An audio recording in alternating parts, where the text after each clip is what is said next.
కాకుండా ఈ రోజున ఇంతకు మిత్రులు చెప్పినట్టుగా బీసీ కులగణన అంటే సమాజంలో ఎన్ని వర్గాలుంటే అందరికీ వాళ్ళ జనాభా ప్రాతిపదికన దామాష పద్ధతిలో 42% రిజర్వేషన్ బీసీలకు కూడా ఈనాడు గౌరవ ముఖ్యమంత్రి రేవంత్ రెడ్డి గారి నాయకత్వం అధ్యక్షతన శాసనసభలో మనం బిల్లు పెట్టి బిల్లు పాస్ చేసుకోవడం జరిగింది.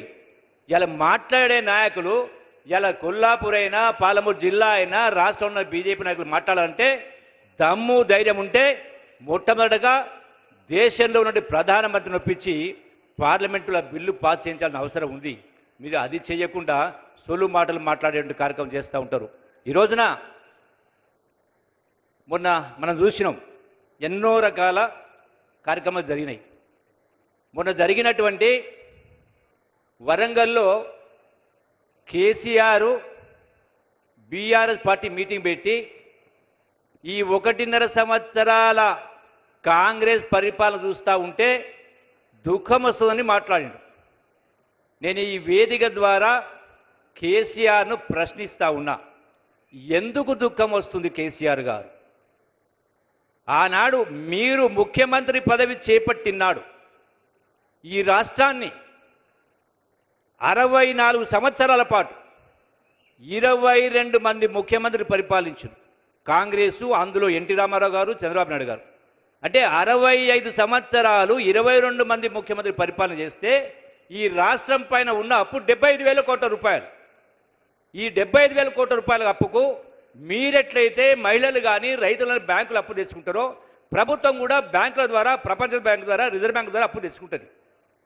ఆనాడు తెచ్చుకున్న అప్పుకు కేవలం 10 పైసల వడ్డీ అంటే రూపాయి కంటే తక్కువ మితి చొప్పున సంవత్సరానికి 6,500 కోట్ల రూపాయలు ఆనాటి ప్రభుత్వం వడ్డీ చెల్లిస్తూ ఉండే, కంతులు కడతా ఉంది.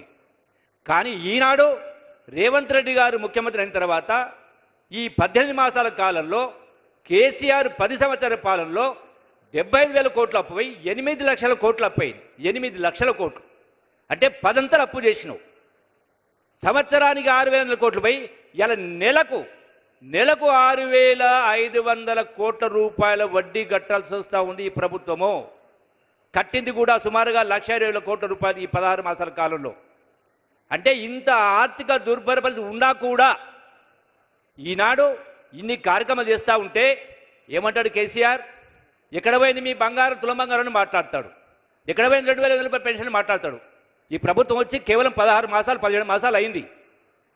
మరి ఆలస్యం కావడానికి కారణం ఎవరు? కేసీఆర్ కాదా? బీఆర్ఎస్ పార్టీ కాదా? బీఆర్ఎస్ పార్టీ నాయకులు కాదా? మళ్ళీ తగుదల మాట మళ్ళీ వాళ్ళే గొంతు చించుకొని మాట్లాడుతూ ఉంటారు. ఇది ఎట్లా న్యాయం అవుతుంది? అందుకనే రైతాంగం కానీ, మహిళలు కానీ, యువత కానీ ఆలోచన చేయాల్సిన అవసరం ఉంది. ప్రతిదీ కూడా భగవంతుడు మనకు ఆలోచన శక్తిని ఇచ్చిండు. ఇవన్నీ కూడా అర్థం చేసుకోవాలా. ఇలా వాట్సాప్లలో, సోషల్ మీడియాలో ఎవరి ఇష్టం వాళ్ళు పెడతా ఉంటారు. మీరు అదే నిజమని నమ్మేటువంటి కార్యక్రమం చేయొద్దని మీ అందరూ కూడా సవినయంగా విజ్ఞప్తి చేసే కార్యక్రమం చేస్తూ ఉన్నాం.